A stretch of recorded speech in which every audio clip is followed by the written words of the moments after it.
This is Martin Koblafiano, and this presentation is aimed at finding an answer to the question of whether Castro, the hip life star, and his companion, Miss Janet Bandu, could be alive as Mami Wacha's captives or should be considered dead.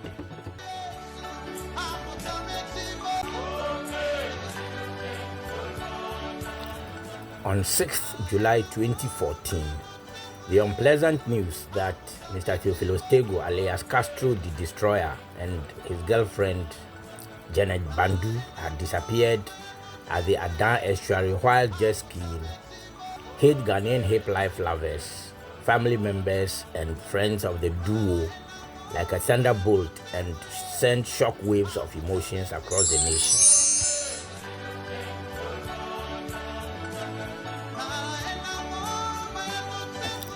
The police did all they could to get clues to enable them determine conclusively whether they should declare Castro and his pal dead or alive. But they have been unsuccessful in unraveling the disappearance mystery. However, because Ghanaians are notoriously religious, that's to borrow the words of Reverend Prof. John S. Mbiti, several prophets and spiritualists belonging to the three major religions in Ghana, namely Christianity, Islam, and traditional religion, took advantage of the inability of the police to find the missing pals and stirred up emotions enormously and raised hopes very high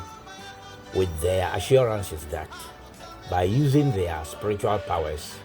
they would do better than the police and will find Castro and his friend and bring them back from wherever they have gone to hide themselves. But the spiritualists have also become silent after making several unsubstantiated claims that Castro was hiding in Australia or some other remote part of the world and would eventually return, whilst other spiritualists also claimed that Castro and Janet were captives in Mami Wata's camp, and that if given the requisite funds to buy prescribed ritual items, they could free the detainees and bring them back alive from the bottom of the sea. The years have rolled on, but those who collected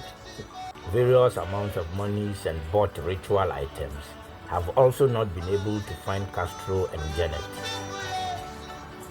However, the multi-billion CD question is, can Castro and Janet be still alive?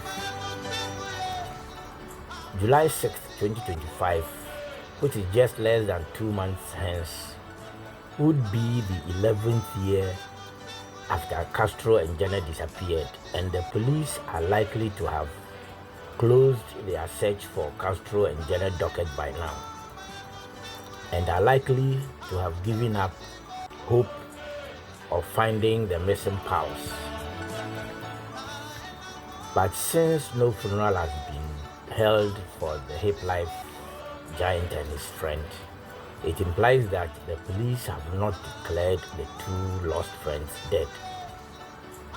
However, since in line with statutory principles as spelled out in the Evidence Act of 1975 NRC Decree 323,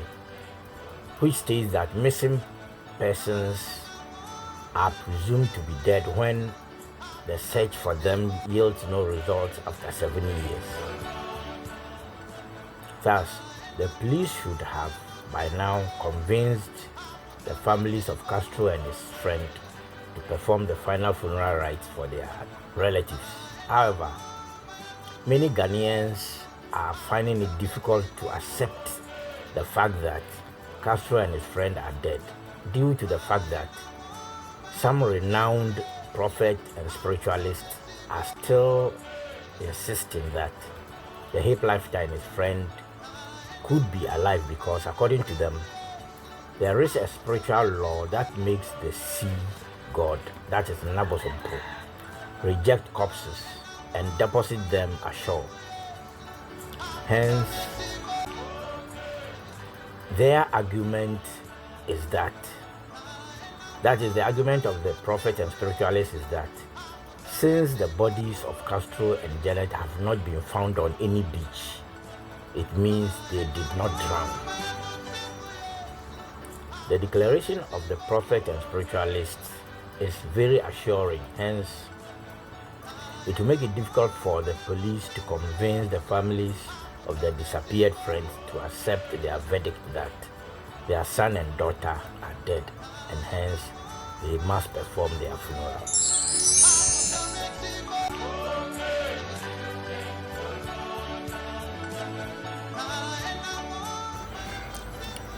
A scientific approach can be used to resolve the Castro and Janet vanishing dilemma by examining the factors that prevail in the area where the disappearance occurred, and subsequently the scientific information can be used to determine whether one has to accept the verdict of the police when finally declared, or to continue to bank hopes on the assurances given by the spiritualists and prophets. The Adar Enclave is a breathtaking, scenic, riverine and oceanic region that has several inhabited islands which were created by the deposition of sand, silt and mud by the Volta River in very ancient times to create a delta that stretches from Afienya and Dawenya in the west to Jojena Plao in the east,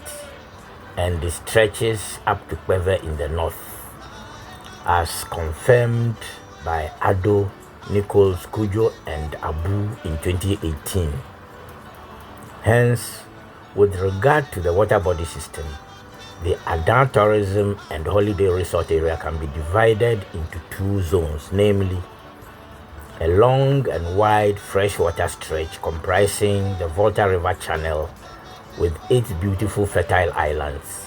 and then the ocean front itself, which has a sandy beach coastline being ravaged by coastal erosion. The freshwater area is very calm, and the flow of the Volta is hardly noticeable because the Akosombo and Pong dams built across the Volta River have drastically reduced the strength of the current of the river. European seafarers and geographers call the area where the Volta discharges her waters into the Atlantic Ocean the Gulf of Guinea. And being an estuarine shoreline, this part of the Gulf of Guinea is a highly dynamic and turbulent area because of the strong tidal wave forces generated by the ocean opposing the flow of the Volta River. At this junction, the river pushes fresh water out to sea whilst tidal current transports seawater up the river channel. And as noted by oceanographers and water research scientists, because seawater is denser than fresh water, at any place two such water bodies meet at estuarine areas, the fresh water forms a distinct column above the seawater, and a sharp boundary is created between the two water masses, with the fresh water floating and flowing at the top and a wedge of salt water at the bottom. The boundary between the two water masses, that is, the location of the underwater wedge,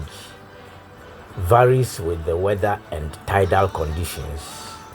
and it is a zone of great turbulence which poses great risk to fishermen, swimmers and surfers. Ladies and gentlemen, let's listen to this disturbing broadcast which confirms how dangerous the Adar estuary is to seafarers and drums home the fact that even professional fishermen who have been fishing in that area since their childhood are sometimes caught by the turbulent waves and drown at the estuary. The Adan East District NADMO coordinator, Ebenezer Nate, who confirmed the incident, indicated that 2 fishing canoes carried a total of 19 fishermen capsized at the estuary whilst trying to enter into the Volta River. He indicated that all 12 fishermen in one of the boats were rescued, but the 7 other fishermen in the second canoe are still missing. He noted that NADMO, together with the Ghana Navy, have embarked on a search and rescue mission.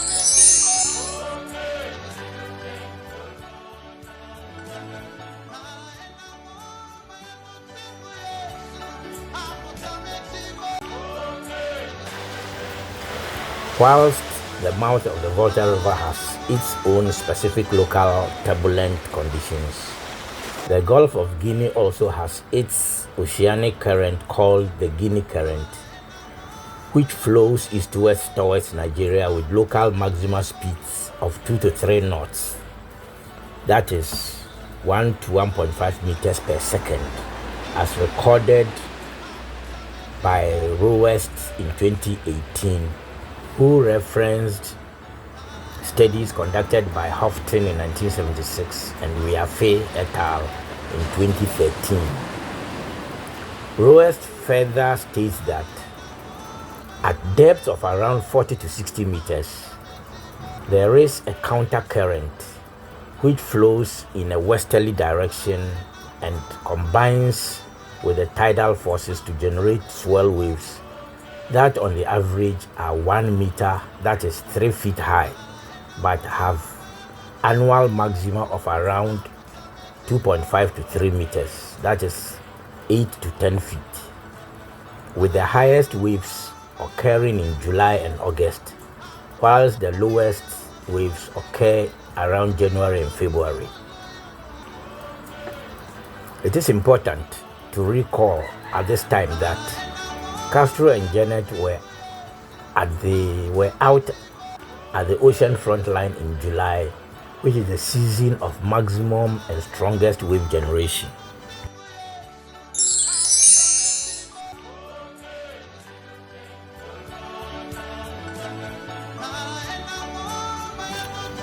Now, with the oceanographic conditions described above in mind, let us reconstruct what happened. On that fateful day, the 2 happy friends, oblivious of the danger ahead, mounted the jet skiing vessel with Castro in control and wearing a life jacket, while Janet sat behind him without a life jacket and held Castro tightly around his middle. And the 2 took off from the calm freshwater section slowly at first, and then accelerated to water skiing speed, which could have been at an average velocity of about 105 kilometers per hour, with reference to Jackson's 2017 information on jet skiing speeds. At this velocity, jet skis appear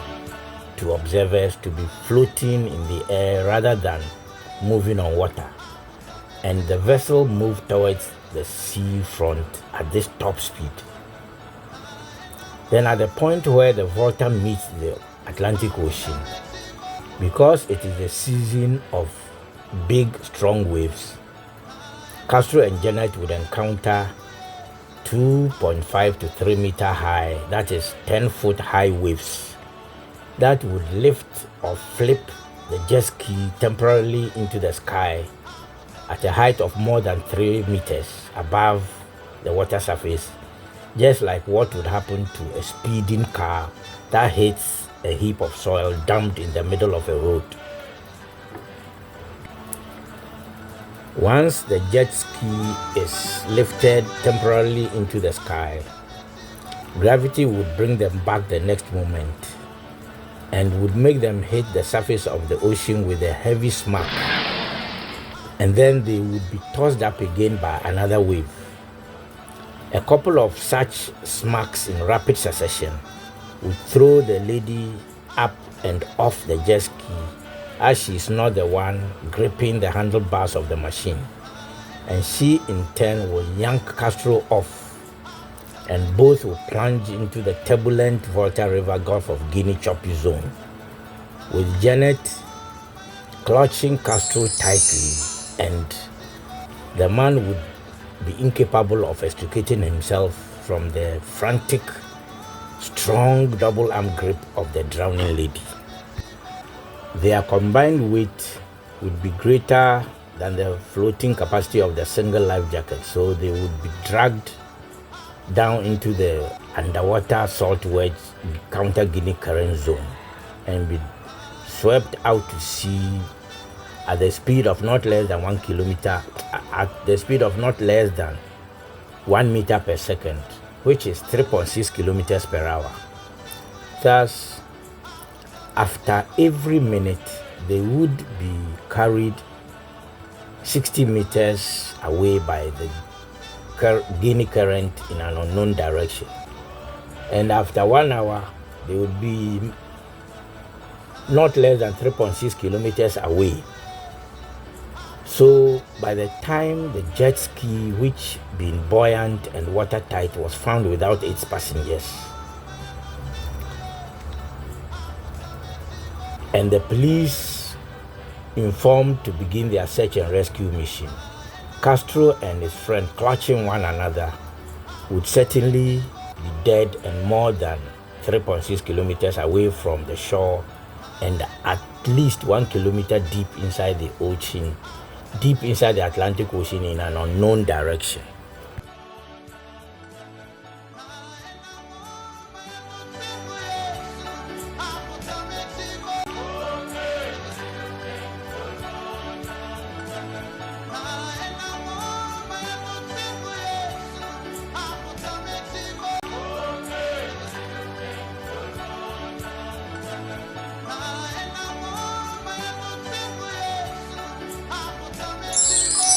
As mentioned earlier, some spiritualists think that Castro and Janet are alive based on their belief that if they had died in the sea,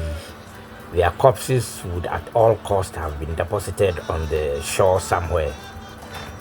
Thus, this erroneous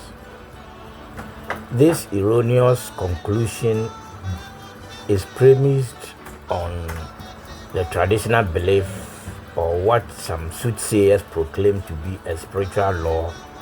that the sea god, that is Rabosompo, dislikes retaining the corpses of drowned people, so he always throws up dead bodies on beaches. But it is not in all cases that drowned people are washed ashore by the wind, tide, and waves. If drowning people get caught in strong underwater eddies or whirlpools, they are dragged deeper towards the bottom of the sea and thus do not float.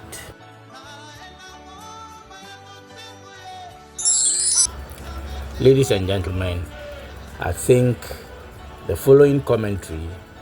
will clarify what I've been trying to explain about special ocean currents that pull people to the bottom of the sea and hence will not make dead bodies float. You might be pulled out to sea by an invisible current if you're swimming in the ocean. This happens when waves push water towards the shore and it flows back out. In certain areas, this returning water forms a powerful, narrow channel that can drag you away from the beach. These currents can extend hundreds of feet into deep water. Meanwhile, taking into consideration the peculiar oceanographic conditions that prevail at the Bandu Estuary and the fact that Castro the Destroyer and Janet skied to the Asheran boundary at the time of the greatest turbulence,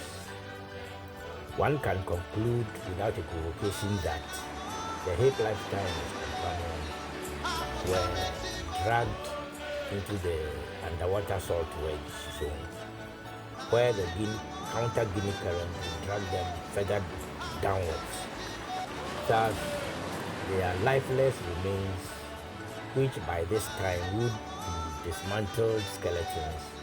will be lying at the bottom of the Atlantic Ocean if the sharks and other carnivorous fishes miss them.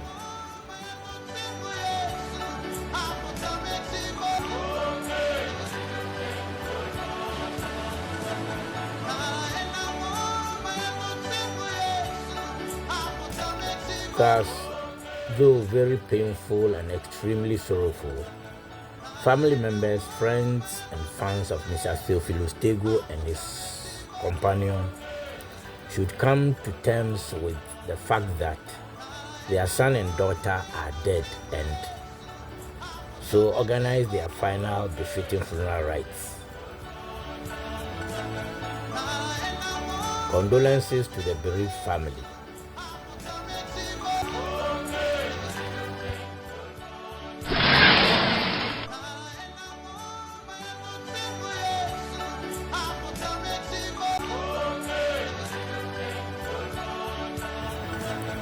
I wish to conclude with a recommendation.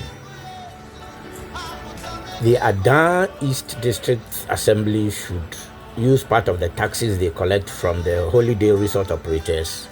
to purchase and mount floating anchored markers at the danger zone to warn skiers and surfers. And the holiday resort operators should ensure that they caution their clients to avoid the Estuary front line where the Volta and Atlantic Ocean meet. And in addition, skiers should be cautioned not to drink until they have finished jet skiing, or not to ski at all when tipsy, in order to avoid a repeat of this preventable accident, which some people erroneously attribute to Mami Wata. I wish to point out that Mami Wata doesn't exist, so she is not responsible for the drowning of people at the Adan Estuary. Thanks for watching. Please, if you found this video educative, strike the like button and share it in order to spread this information that is aimed at helping people escape from mental slavery induced by superstitious beliefs. Thanks once again.